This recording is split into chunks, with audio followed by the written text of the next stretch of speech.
सुप्रभात।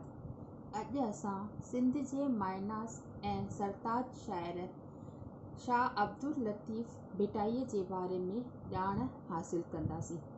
ही संसार अथाह आहे। पौराणिक मत मूजिबि सृष्टिअ जा टे थंबा ब्रह्मा, विष्णु, महेश आहिनि। इहा टिमूर्ति मारींदड़, जीआरींदड़ ऐं पालींदड़ जी दफ़ में दाख़िल आहे। इहो त थियो हिकु धर्मी नज़रियो। साहित्य जी दृष्टि सां अगरि ॾिसे त सिंधी शाइर जो जाइज़ो तमामु घणो अथाह आहे।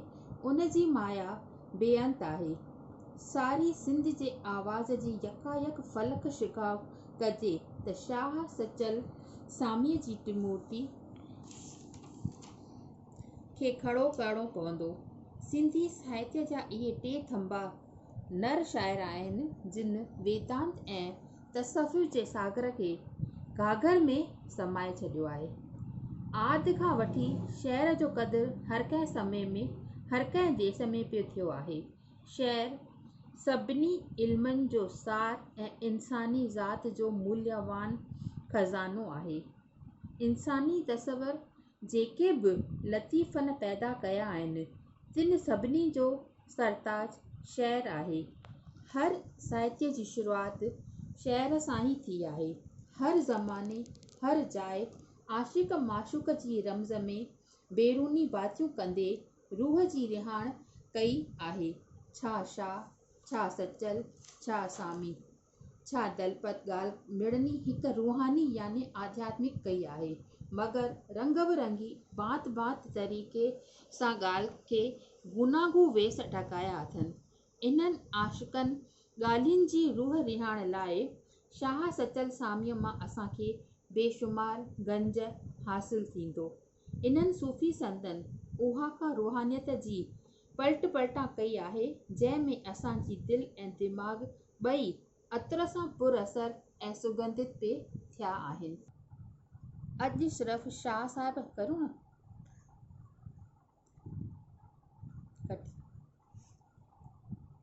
अॼु सिर्फ़ु शाह साहिब जे बारे में ॼाण हासिल कंदासीं।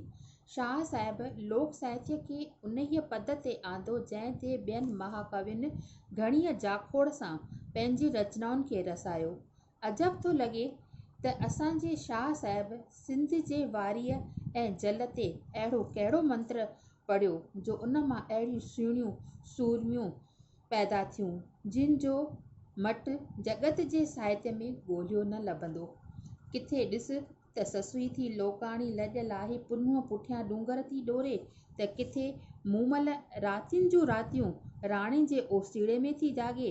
किथे ॾिस त मारी उमरकोट में बंदी बणिजी पर तॾहिं बि हूअ मलीर मुल्क ऐं मारू थी यादि करे।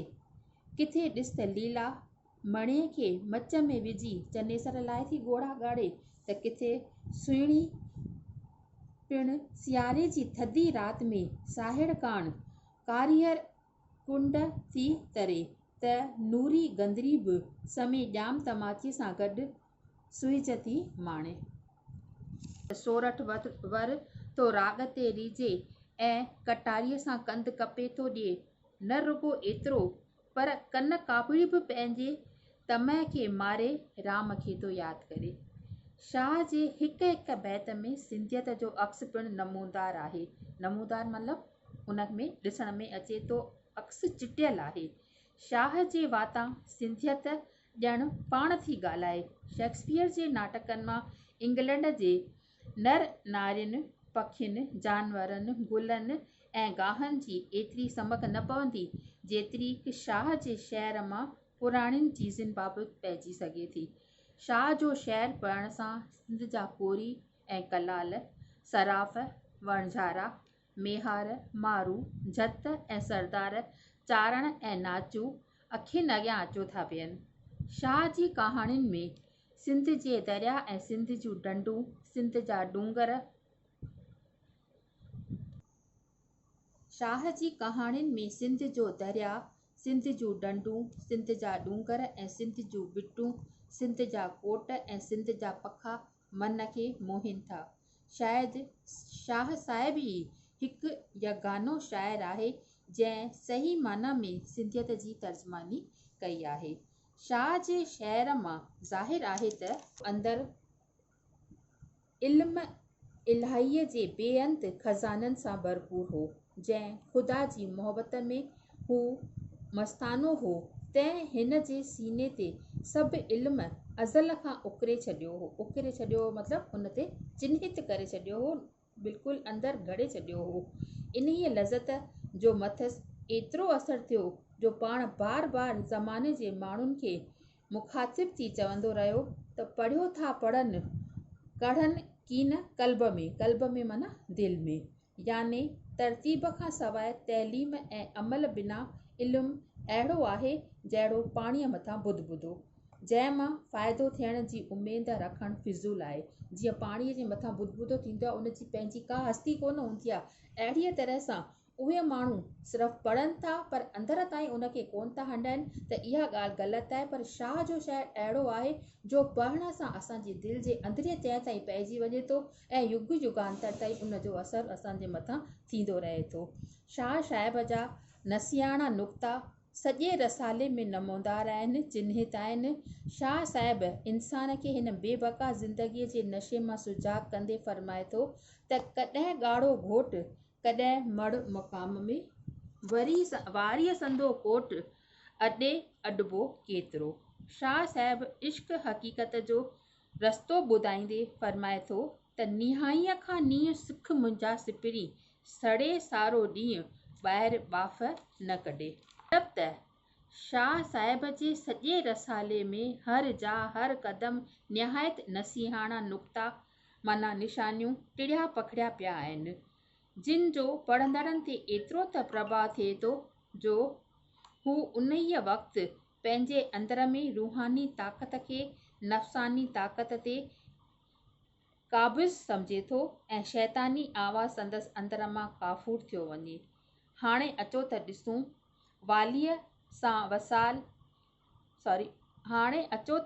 वालीअ सां वसूल करण जी वाट कहिड़ी थो ॿुधाए। फ़रमाए थो त जहिड़ीअ तरह ॿिनि तरारनि जी जाइ हिक मयाण में नथी थी सघे, तहिड़ीअ तरह ख़ुदी ऐं ख़ुदा हिक दिलि में नथा समाइजी सघनि। तंहिं करे हर सुर में शाह साहिब आखे थो यानी फ़रमाए थो त महबूब जो मुशाहिदो माणो आहे त पहिरीं पंहिंजे मन खे मारे मात करणो पवंदो। सुहिणीअ खे सलाह ॾींदे चवे थो त मेहार सां मेलाप करणो अथई त पाण न खणिज पाण सी वसीला विञाए, इश्क सां उठाए पेर पिरियां जे पार ॾे, पाण मारण का रांदि कान्हे। राति ॾींहं लॻातार कोशिश करणी पवंदी, मन ते चहबूक बीठे ई हुजे, राह अणांगी आहे, ख़ुदीअ खे दूर करण लाइ ततीअ थधीअ कहाइणो आहे, राति ॾींहं जो सांगो न करणो आहे, ॾींहं जी सॼण जी सार त राति जो हुनखे पिणु फ़िक्रु आहे, निंड निदोरीअ खे पिणु नेणनि मां उखोड़ण जी उम्दी सलाह थो ॾिए, उम्दी माना सुठी सलाह थो ॾिए त ससवी जॾहिं पंहिंजो पुनल विञाए थी तॾहिं उनखे चवे थो त सुम्हीअ संजेई मुंहुं वेड़े मुंहंनि जीअं ओजागो अखियुनि खे ॼातई न ॾेई, मतिलबु सवेल साजुर तूं सुम्ही पईअ, तो पंहिंजे नेणनि खे निंड ते हेरियो, इन्हीअ करे तो पंहिंजो पुनु खोयो आहे, हाणे उथी जाग ऐं पुनुअ खे ॻोल्हणु तुंहिंजो ई फ़र्ज़ु आहे। हथां तो पेई कचो केचिन खे करी, तुंहिंजे हथां भुल थी आहे ऐं कचो केचिन खे थी करी, उन्हनि खे थी ॾोह ॾी, हाणे तुंहिंजो ॾोह आहे ऐं तूं उन ॾोह खे दूर करण लाइ उथी, तुंहिंजो ई फ़र्ज़ु आहे पुनुअ खे ॻोल्हणु। इन्हीअ ॻाल्हि में थोरो बि शक न आहे त शाह साहिब जो मतो सूफ़ियानी रम्ज़ सां भरपूर आहे। संदसि तबियत तसूफ़ जे शहर ॾांहुं वधीक माइल आहे माना खीचियल आहे। जीअं त सुहिणीअ खे सलाह ॾींदे चवे थो त साहिड़ सां सुहिणी साहिड़ पिणु सोई आहे निजोई ॻुझ ॻुझाईंदड़ ॻाल्हियूं, माना साहिड़ ऐं सुहिणी टई हिकु ई ॻाल्हियूं आहिनि। इहा गुप्त ॻाल्हि आहे जेका असांखे सम्झण में अचणु घुरिजे। या लीला खे सम्झाए चवे थो त लीलाए म लही पिणु लीलाइज, आसर मां लाहेज सॼण बाजींदड़ घणो। मन लीला खे इहा सलाह थो ॾे त परमात्मा जे अॻियां असांखे तमामु घणियूं कोशिशूं करणियूं आहिनि। जे हिकु कोशिश असफल थिए त ॿी कोशिश असफल थिए त टी कोशिश, मतिलबु तमामु घणो उन जे अॻियां असांखे ॾियणो आहे त असांजो जेको भॻवानु आहे, असांजो जेको परमात्मा आहे, उहो दयावान आहे, उहो असां ते दया पालींदो ऐं उहो असां ते बाज कंदो ऐं असांखे पंहिंजो बणाईंदो। मतिलबु त पश्चाताप मां न वरे त प्रायश्चित असांखे करिणो ई आहे।